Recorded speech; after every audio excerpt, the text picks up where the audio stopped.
میرے پیاروں، جنید جمشید کی اینڈ آپ نے آنکھوں سے دیکھ لیا. آپ نے پوری دنیا کے لوگ اس کے اسکالر کہہ رہے ہیں. اسکالر جنید جمشید، وہ کہاں سے اسکالر آ گیا میرے پیاروں؟ کہاں ناچنے گانے والا، کہاں لوگ برا.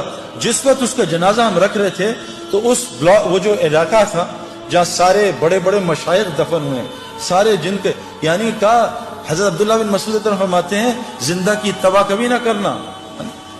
زندہ کے پیچھے کوئی میرے پیچھے چل پڑے سیدنا، نہیں، مرنے کا کوئی پتہ نہیں اس کا کیا ہو، ہمیشہ مروں کی اتباع کرنا. وہاں سارا وہ بلاک ہے جو مرا ہوا ہے، اور کیا ان کا مرنے کے بعد لوگوں کی ہدایت کا وہ ذریعہ بنے. اس بلاک میں کونے میں جنید کو دفنایا. اس جگہ میں اور جنید کا جو بزنس پارٹنر ہے وہ سہیل، باقی تقریباً سارے علماء اور مفتی اس کے جنازے کو دفنا رہے تھے. یہ عزت میرے پیارے. علماء اور مفتی کون ہوتے ہیں؟ اللہ کے نبی کے وارث. یہ قیامت کے دن شفاعت کریں گے لوگوں کی. یہ وہ لوگ میرے پیارو، جنید کا یہ کتنی عزت اللہ نے دی. یہ کیا دنیا کی وجہ سے دی؟ محمد یوسف غیر مسلم، کلمہ پڑھا، مسلمان ہوا. 2 یا 3 سال اس نے کلمہ چھپایا. بعد میں جب یہ ہمارا ایک سفر ہوا سعودیہ کا، میں اس کو مس کر گیا.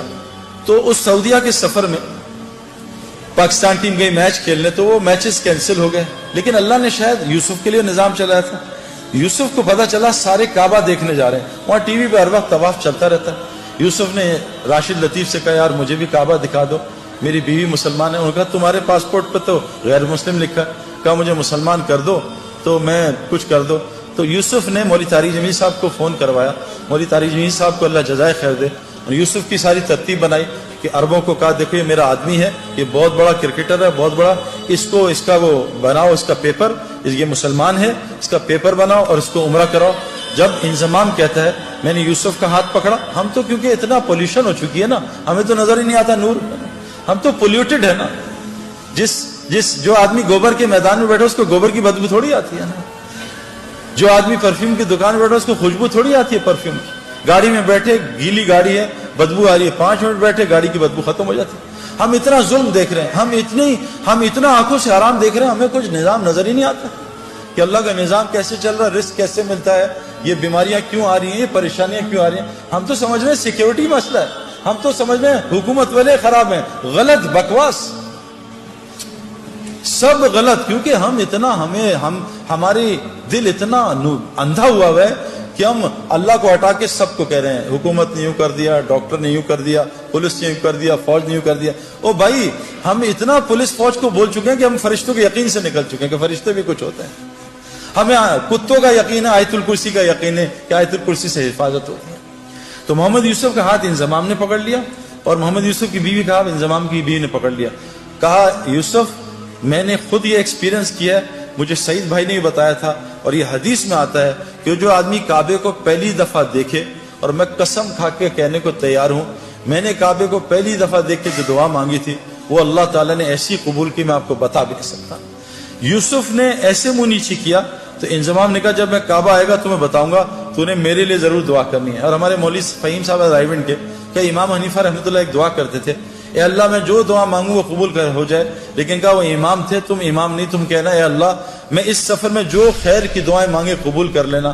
یوسف نے جب کعبے کو دیکھا اور یوسف کی بیوی نے کعبے کو دیکھا، دونوں نے چیخ ماری اور اتنا روئے ہیں کہ میں آپ سوچ سکتی ہوں کہ ان کا دل پاکیزہ تھا، نئے نئے مسلمان ہوئے تھے. ان کو کعبے میں پتہ نہیں کیا نظر آیا جس کو میں اور آپ دیکھنے سے محروم ہیں. واپس آئے یوسف نے کہا آج کے بعد ایسی کی تیسی، میری کرکٹ جائے، جان جائے، جو مرضی ہو، میں کل میں اناؤنس کروں گا. عبد الوہاب صاحب حاجی سے مشورہ کیا، حاجی صاحب سے، حاجی صاحب نے کہا اعلان کر دے. یوسف نے کلمے کا اعلان کیا. میرے پیارے بہنوں اور دوستوں بھائیوں، یوسف اتنا بڑا کھلاڑی نہیں تھا جتنا اس نے ریکارڈ کیے. اس نے 5 سال میں سارے ریکارڈ توڑ دیے. بریڈ مین دنیا کا بہترین کھلاڑی، اس کا ایک ریکارڈ توڑا، 2 شاید. ویب ریچرڈ جو میرا فیوریٹ کھلاڑی تھا اس کا بھی ریکارڈ توڑا. اتنے 5 سال میں ریکارڈ توڑ دیے کہ ہم حیران پریشان رہے. میں آپ کو صرف یہ سمجھانا چاہتا ہوں دین میں لگنے سے دنیا کہیں نہیں جاتی. جو دنیا اللہ دیں گے آپ کے خوابوں میں نہیں ہے. یہ ظالم باطل ہمیں دھوکہ دے رہا ہے.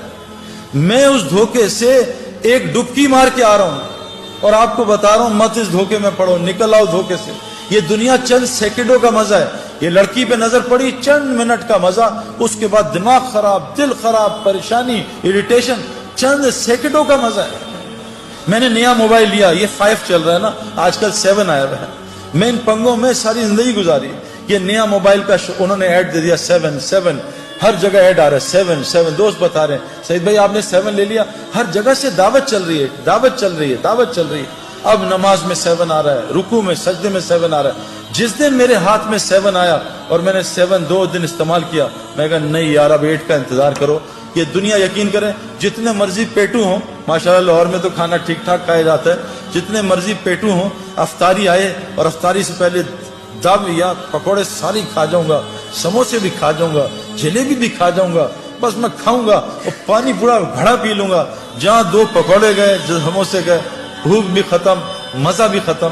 یہ دنیا جیسے ایک پلیٹ کھائی بریانی کی, مزہ آیا, پھر دوسری لی تو مزہ کم ہوا, تیسری بالکل, چوتھی پہ کہا یار مجھے الٹی آ جائے, بس کرو.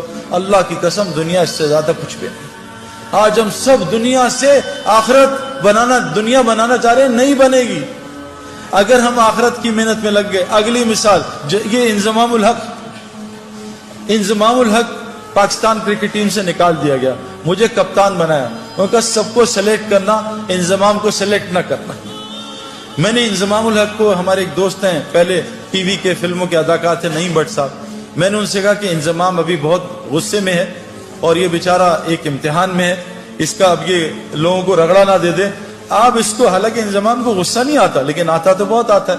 میں کہا انضمام کو لے کے آپ اس طرح کرو کہ آپ چلے جاؤ اللہ کے راستے میں. انضمام نے 10 دن لگائے, سارا غصہ نیچے آیا, اور 10 دن لگانے کے بعد اللہ کے راستے میں 10 دن لگانے کے بعد اس کو اللہ نے واپس کپتانی دی, اور 5 سال میں پاکستان کے ٹاپ کیپٹنز میں شمار ہونے لگا. پہلی اننگز میں جا کے 326 کیے. میرے پیاروں, میں یہ نہیں بتا رہا, یہ کوئی کرائٹیریا نہیں ہے, لیکن جس وجہ سے میں اور آپ ڈرتے ہیں نا میری دنیا جائے گی, واللہ ہماری دنیا وہ بنے گی جو ہم سوچ بھی نہیں سکتے. ہاشی معاملہ, چلو میں تو بڑھاپے میں دین میں آیا نا, میں تو 37 بڑھاپا یہ کرکٹ کا, وہاں مجھے دین کی شکل 35 میں آ کے لوگوں نے بات کی, 37 کی ایج میں نے اللہ کے راستے میں وقت لگایا. میں 35 کرکٹ کا بڑھاپا ہے, سپورٹس کا بڑھاپا ہے. ہاشی معاملہ ایک ٹین ایجر, اس کو ساؤتھ افریکنز نے کہا ہم تمہیں کرکٹ کھلائیں گے, تمہیں اتنے $1 ملین رینٹ دیں گے, تمہیں یہ دیں گے, تمہاری یہ لائف ہوگی, تم نے بس ایک شراب کا اسٹیکر لگانا ہے. اس نے کہا لعنت بھیجتا ہوں کرکٹ پہ, میں اللہ رسول کا حکم نہیں توڑ سکتا. آج ہاشی معاملہ ساؤتھ افریکن کا موسٹ ریسپیکٹو سٹیزن بنا ہوا. کیوں یہ کیا ذلیل ہو رہا ہے ہاشی معاملہ؟ میں 40 دن گیا جماعت میں, 2 مہینے بلکہ ساؤتھ افریقہ, کچھ دوستوں کے ساتھ جماعت میں ہم گئے. جب مجھے ڈربن میں انویٹیشن انہوں نے دیا کہ آ کے یہاں بات کو اسٹیڈیم میں, اس کی ٹیم کے کھلاڑی بھی تھے اور مختلف قسم کے وہ اسکوررز اور کامنٹیٹرز. ہاشم عاملہ بھی وہاں جہاز سے اترتے ہی میرے پاس پہنچ گیا, حالانکہ لمبے سفر سے تھا. اسے کسی نے بتایا سعید بھائی جو ہے, سعید انور جو ہے وہ ڈربن اسٹیڈیم میں اسپیچ کر رہے ہیں. جنید جمشید مرحوم اور ہم ساتھ تھے جماعت میں, تو ہمارے ساتھ میری آ کے بات سنی. میں نے اس کے کھلاڑیوں سے پوچھا کہ ہاشم کا کیا اثر تم پہ, یہ تم سے اسلام کی بات کرتا ہے, کہ آج تک اس نے اسلام کی بات نہیں کی. میں کہا پھر اس کا کیا اثر ہے؟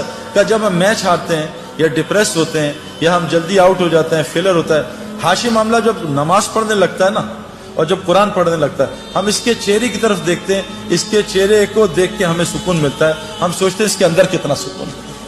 میرے پیارو, مچھلی کو سکون تو پانی میں ملتا ہے, یہ پانی کے باہر تلاش کر رہی ہے. کتنی مثالیں آپ کو دنیا کو دوں. میں نے ان آنکھوں سے میں آپ کو کیا بتاؤں کہ جو لوگ تبلیغ کا, دعوت کا صحیح کام کر رہے ہیں, میں نے امریکہ گیا ہوں, میں پوری دنیا پھرا ہوں.